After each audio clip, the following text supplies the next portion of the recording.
Yo, what's up guys? This is heberwi, and welcome to my goodbye tutorial. And it's not really goodbye, but I'm moving on to a new channel. It's Gibson 543, except I mess up the S and the B, so it's Gisbon 543. And so I thought that I would just make a tutorial so that all of you guys know that I'm moving along to a new channel. I already have a video up there about basic hard surface modeling, but now I'm going to go over modifiers, and I have 10 modifiers over here, and these are all modifiers that I use quite a lot, or they serve good purposes for what I want to do. Alright, I'm sorry that was the phone, but if you remember my last videos, I was using Blender, and that was like almost a year ago. I was very, very bad at all this stuff, at art back then, but now I've moved on to 3ds Max, and I'm a lot better. At least I think I've improved. So now hopefully my tutorials will be of some use to people. And Max has a vast array of modifiers, and I've selected 10 that I think are the most helpful and that I use the most. And so the first one is the Turbo Smooth modifier. So basically it takes an object and makes it really smooth. And this is really helpful for creating high polygon models to bake normal maps from. Now, my next modifier is Edit Poly, and Edit Poly is by far the most used modifier ever because this allows you to edit the vertices, edges, faces, and so on of your mesh. Without this, you really couldn't do anything in Max, or really anything useful. Now, the next modifier, if I just run a connect and then get rid of these faces, is a symmetry modifier. And so if we let's see, on the y-axis you can see it basically it's like the mirror modifier in Blender, how like if you do something to one side, turn on show and result on Edit Poly, it'll do the same thing on the other side. So that's how that works. And Spherify, basically Spherify, if I select all my vertices, then my Spherify modifier, actually I would have to add more loop cuts. So let's take off my symmetry and my Spherify, and now actually let's say that I do an inset, and I inset it down a lot, and then I do a connect through there and a connect through there, so that we have 8 vertices here. I press I go here for vertex, select the outside vertices, and then add the Spherify, and I have vertices selected in the back, so undo that and alt click those. So now Spherify, and I still have others selected, but whatever. Yeah, I have that back guy selected, but oh well. So as you can see, it's like trying to turn it into a sphere. That's how it works. Okay, and next we have the noise modifier, and the noise modifier, what it does is if I turn up the scale, turn up the roughness, and then I actually need more geometry, so I'll turn on my turbo to 3. I went a little crazy right there. I apologize. And go to Isalign, Display, press 2 for edge mode. And so now if I go to my noise modifier and I bring it up,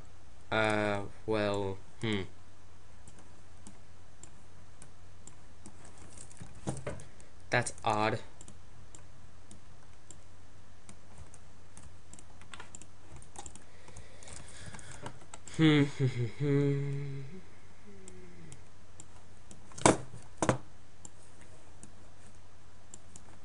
What it should be doing is making the mesh a lot more like noisy and rough, but weirdly enough, it's not doing that right now. So if I add it again, there we go.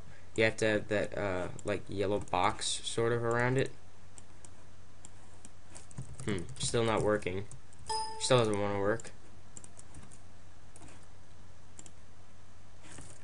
That's so weird.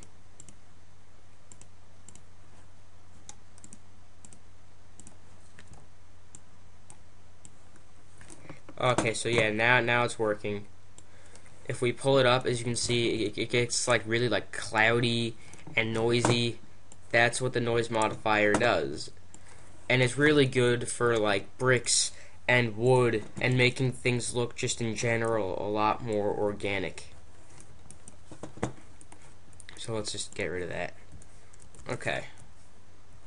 Now if I just take off Isalign display, then can take off my turbo smooth, we go to our next modifier, which is the projection modifier. And the projection modifier is when you want to use the render to texture function. When you have a high poly model, you pick the high poly object from the pick list option, and then you go to cage, shaded, and then you pull out the cage to fit the high poly model so you can bake your ambient occlusion and normal map.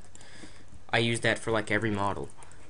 And then we have unwrap UVW, which will basically we can use this guy to if we go down to edit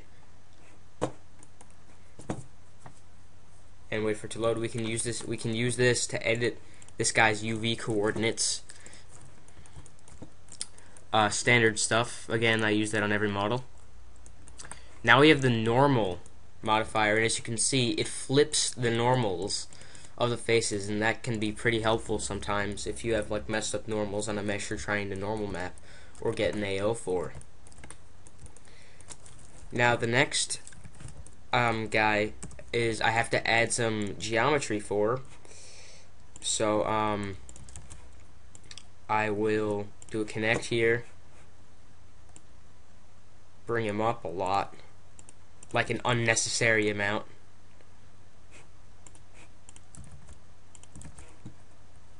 Okay, that should be good. Actually, you know what, I'll do it on here and here. So now you just have like, you know, crazy amounts of edges going along this whole guy. And so now if I do a tessellate on edge, I can with like, I don't know, 0 tension maybe. Actually, I'm sorry, I actually don't know how to use tessellate, but what it's supposed to do, it's supposed to increase or decrease the amount of polygons you have, or increase, yeah. And I don't know how to work it because I'm an idiot, but I'll figure it out eventually. And Pro Optimizer is very cool. You basically this is sort of the opposite of tessellate, where it optimizes everything.